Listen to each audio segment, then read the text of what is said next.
Bonjour et bienvenue dans Coder c'est cool, je suis Hugo Taché, développeur web et mobile, et aujourd'hui, nouvel épisode de DevTalk, qui est une réponse à ma vidéo précédente qui concernait les choses que j'aime le plus dans le métier de développeur. Aujourd'hui, intéressons-nous aux choses que je déteste le plus dans le métier, c'est parti.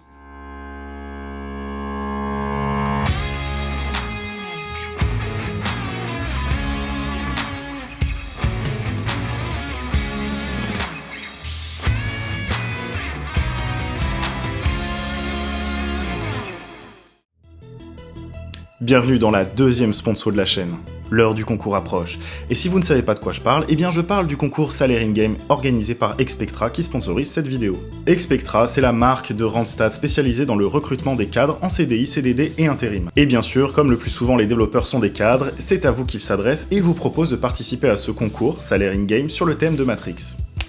La même blague que la semaine dernière. Ce qui est cool, c'est que c'est pas un tirage au sort et c'est celui qui résolvera les 5 énigmes le plus rapidement possible qui remportera le premier prix. Le concours aura lieu du 16 mars 2021 à midi jusqu'au 18 mars 2021 également à midi et vous n'aurez qu'une chance de participer. Alors rendez-vous en description pour retrouver le lien et vous inscrire.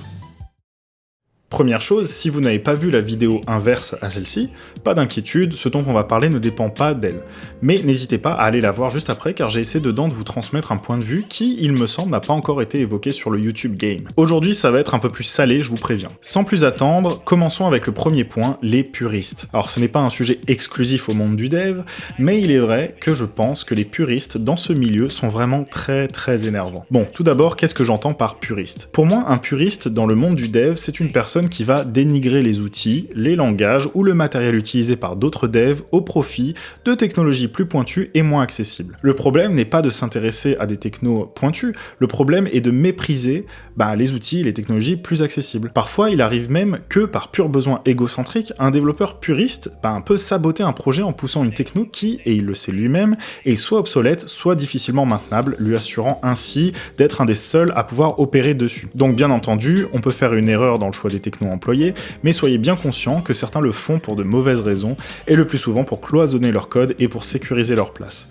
Mais là, c'est bien sûr ce qu'un puriste peut faire de pire, et ça ne les concerne pas tous. Le plus souvent, le puriste va se contenter de nous expliquer par A plus B pourquoi vous utilisez le mauvais terme pour parler d'une notion, alors qu'en fait vous essayez simplement de l'expliquer, plus simplement justement. Il va aussi entrer dans les guerres d'OS, en ne jurant que par un seul d'entre eux, souvent Linux, car il est le moins accessible. Bref, vous l'aurez compris, j'englobe tous ces comportements sous le terme de puriste, mais il faut savoir que ce genre de personnalité est assez fréquente dans le monde du dev, et qu'il faut en être conscient pour s'en prémunir. N'oubliez jamais que ce n'est pas parce que vous utilisez JavaScript plutôt que TypeScript, que parce que vous n'avez pas les extensions X, Y ou Z dans VS Code, ou encore que vous adorez l'environnement de macOS, que vous êtes un moins bon développeur. En général, les gens qui se comportent comme ce que je vous ai évoqué plus haut sont malheureux et trouvent dans l'informatique un lieu où ils vont pouvoir mépriser et rabaisser les autres car ils s'y sentent à l'aise au contraire de la réalité. Ça fait du bien de pouvoir cracher son venin de temps en temps. Et d'ailleurs, si vous n'êtes pas un puriste, n'oubliez pas de vous abonner. Passons au deuxième point qui est l'isolement. Il y a quelque chose auquel on ne pense pas forcément dans le métier de développeur, c'est qu'il est très difficile de parler de ce qu'on fait. Premièrement, parce que ça n'intéresse pas tout le monde, et deuxièmement, parce que c'est vrai que c'est complexe, voire du charabia pour certains. Plus sérieusement, le métier de développeur n'est pas un métier qui a priori est ouvert sur le monde social. Il faut s'attendre, quand on est développeur, à ne pas pouvoir partager ses réalisations facilement. Quand on est développeur web front ou mobile, c'est plus facile, c'est sûr, car on va pouvoir montrer l'interface concrète et faire directement interagir les gens. Même si on ne peut que difficilement partager les mécaniques de code qui agissent derrière, on peut au moins montrer une partie de la magie du métier. Au contraire, les développeurs back, quant à eux, même si je caricature un peu, auront du mal à montrer ce qu'ils font. Imaginez lors d'un dîner de famille un dev dire « Personnellement, je sors d'un projet d'API GraphQL dans lequel on a super bien ficelé les résolveurs au point où toute l'authentification par JSON Web Token était seamless. » Voilà. Également, il faut savoir qu'en tant que développeur, on est et on sera sûrement dans le futur beaucoup amené à travailler à distance, en remote, et que donc, de fait, les interactions avec les collègues peuvent devenir plus rares. Pour moi, il faut aimer une certaine forme de solitude quand on est développeur, mais ça peut parfois être pesant. Troisième point, les problèmes de santé.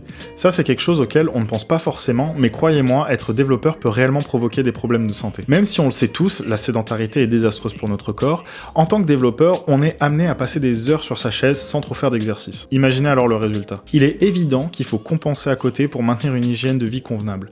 Et ça, c'est uniquement au niveau de la sédentarité. Mais croyez-moi, il y a des soirs, à force d'avoir fixé l'écran pendant toute la journée, on se tape des migraines assez violentes. Et si en plus, on a des problèmes de vue comme je peux en avoir moi-même, elles sont encore plus redoutables. Le plus important, et la première chose dans laquelle investir lorsqu'on est dev, c'est pas un MacBook Pro à je sais pas combien, non, c'est une bonne chaise, un clavier ergonomique, une bonne souris et un écran de qualité. Donc soyez prévenus, le métier de développeur peut vous causer de vrais soucis de santé et une grande fatigue. Quatrième point, qui est un peu relié au précédent, les difficultés de sommeil. Alors là, ça va être très personnel, mais il faut que je vous parle de ce problème. Et d'ailleurs, si ça vous arrive aussi, dites-le moi en commentaire, car j'aimerais savoir si je suis le seul à le subir. Est-ce que ça vous arrive de ne pas trouver le sommeil parce que vous êtes resté bloqué sur quelque chose à résoudre dans votre code? Votre journée de travail est terminée, mais il n'y a pas moyen, vous ne pouvez pas trouver le sommeil, sauf si vous réussissez à résoudre le souci. Et ce qui est très énervant, c'est qu'en théorie, un développeur n'a pas besoin d'un ordinateur devant lui pour coder, ou en tout cas résoudre les problèmes. Je sais, c'est bizarre, mais tout se joue au niveau de la réflexion plutôt que dans l'écriture du code. Du coup, on peut vraiment se torturer le cerveau pendant des heures avant de réussir à trouver le sommeil. Pire, et ça vous allez me dire si ça vous le fait aussi, quand bien même on arrive à s'endormir, on se réveille parfois dans la nuit et c'est très bizarre, mais on va penser en code. Alors je sais pas comment l'expliquer, mais c'est comme si au lieu d'avoir des idées ou des mots en tant que pensée, ça va être des instructions de code, et souvent en rapport avec un problème qu'on doit résoudre pour le lendemain.